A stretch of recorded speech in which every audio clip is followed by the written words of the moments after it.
Wow, that's it. 12 shows later, we finished. Can't believe it's over. Is this what, February when we first started talking? Certainly did.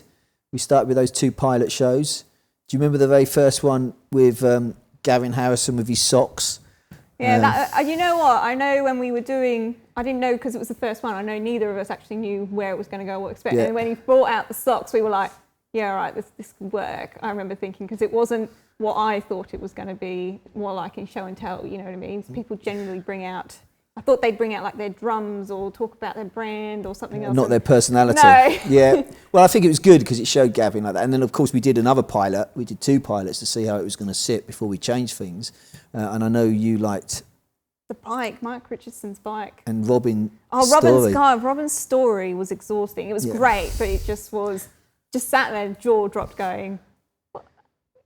And we were so lucky because then we decided, obviously, to go with it. Yeah, and then you upgraded me from... I upgraded the show. Well, I thought there was lots of things I thought we could change, and obviously we were lucky that Steve Smith agreed with Clem Catini to do the first show. Because you wanted Brian Bennett with Clem. Originally we were going to do Brian. Brian wasn't available. I found that show exhausting, because Steve can talk. I liked the vinyl and I liked how he pulled out the ironing board. He's such an interesting guy, and the ironing board was great. And of course Clem just being a legend. And then we went from that to Ben, Pete Ray Biggin. Didn't Pete forget to bring a show and tell or something, or was it always going to be his tattoo? No, I think he forgot, and then he decided on the day, I've got some tattoos. Ben, because he brought you Brighton cupcakes. Of course, I got my Brighton Hove Albion cakes. And his show and tell was from that Japanese girl who'd waited 4 days for Two Door Cinema Club to land. And I like it when the guests bring me sweets. Of course, Gemma brought us some chocolate marzipan. Yeah. The third show we did Pete Lockett. Oh, and Lee Mullen. I liked that show. Yeah. I quite, because it was drums but not drums, because it was more percussion based, and I think that was quite an interesting field that obviously doesn't always get a look in. It's always about the kits, whereas what they do is very unique. Yeah, and then after that was Carlos Hercules, Emily Dolan Davis and Aaron Spears. With his poo spray. I like that show for the aero drums, just because they both sat there going, they really liked the sound of that one, and then as soon as we revealed that it was actually a computer in essence, they were both just a bit confused by what they had heard and were seeing. Yep. And I think also people don't realise that the artists don't get to see, or the guests don't get to see or play with it. We keep it quiet from them. We work quite hard to make sure they don't. Yeah, even when they enter the room. Yeah, I think Stick I think he was having a bit of trouble that day as well, trying to move around with that one. That was a fun show. And then out of that, we came on to Dion and Phil Gould. And that's when we introduced the introductions that I had to start thinking of ideas. That one was hilarious because I remember rocking up going, yep, this is what we're doing. And I knew you'd mentioned to me like the day or two before that we were going to introduce these introductions. So I went, yep, that's fine.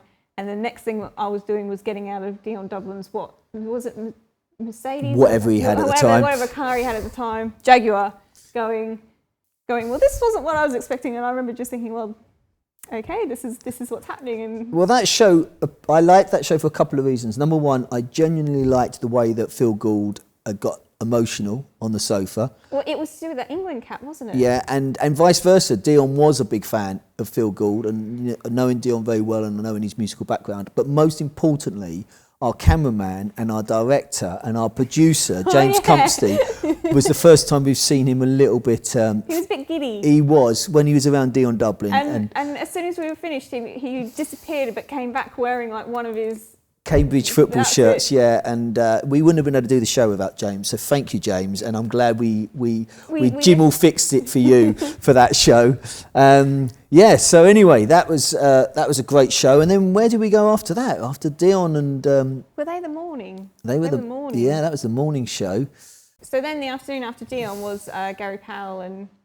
He didn't. And Bob Knight. I remember standing there. It was like 3:30, and you were going, right, I'm going to have to make a call. We might not, because you didn't know if he was going to show up. He hadn't shown up yet. Bob Knight was there, kind of Well, I hadn't heard from Gary. Gary said he would love to do it and wanted to do the show, and I hadn't heard from him for a couple of days, and I knew they were filming in Thailand with the Libertines.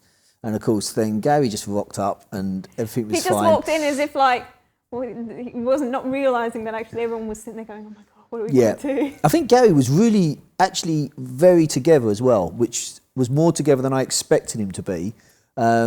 And I just thought it was so fun. Gary just made me laugh a lot, and so did Bob. I think that show was the hardest one for you to keep together, because those two, like Gary, as soon as you do your introduction, and then you look at Gary and he's just like this.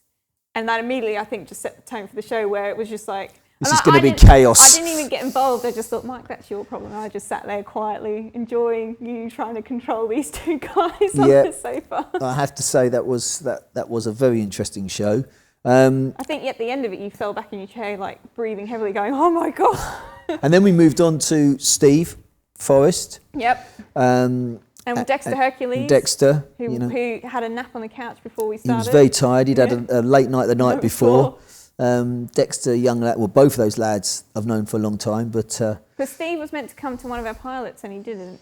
He couldn't make it in the end because he was going to do pilot, so he came to this one.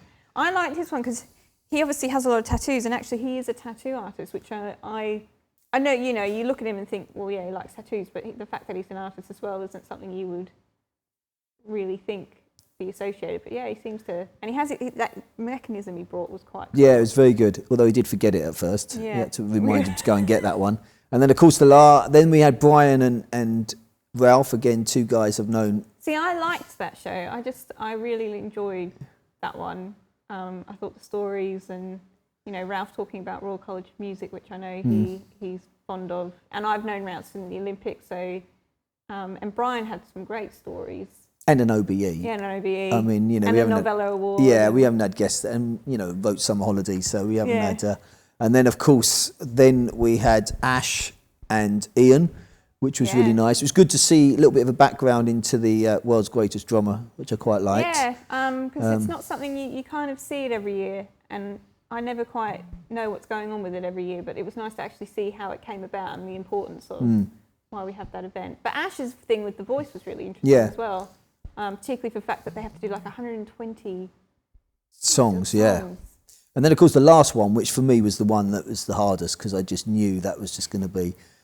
Even I struggled. I'd be talking, they just went off, and I'd be like, "Hello." But that I like banter, I've known Carl a long time, and I knew of Jeremy before I got to know him, but I knew that would be chaos on the sofa. And it's really interesting to hear somebody that's actually walked in and have to play someone else's parts. Yeah. So I really like that. And then, of course, we had the wonderful Steve Gadd make his cameo appearance. I've enjoyed Yard. I really have. I think that's been really insightful in how he helps take care of drummers' kits, and particularly with Steve Gadd's kit that he was doing at the time, and him stepping in for Yard on one of his videos was quite funny. Well, it also shows, on a serious note, how respected Yard is, because Steve he wanted to do that.